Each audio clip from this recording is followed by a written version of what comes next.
再形容一下，经常咽喉疼痛或者是咳嗽、声音沙哑的，都可以找到天突穴，点按1分钟。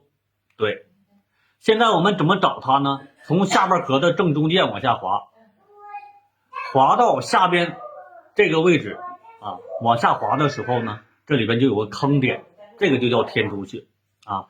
我们现在用一个手指去体会体会，去点按一下啊，看看点按这个穴位的时候啊，有一点胀胀痛痛的，慢慢渗透，力度不要刚猛。对，大家赶紧收藏好啊，转发给更多的人。每天下午3点到5点是老师的直播时间啊，大家呢准时来啊，跟老师学习，还可以连麦咨询。来，点按，那这个位置我们可以点按10到20次啊。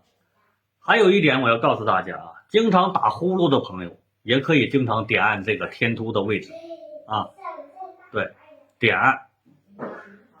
点按的时候胀胀痛痛的，然后对，点按20次左右。点按的时候一定要感觉酸酸胀胀的啊。好，对，天突穴啊。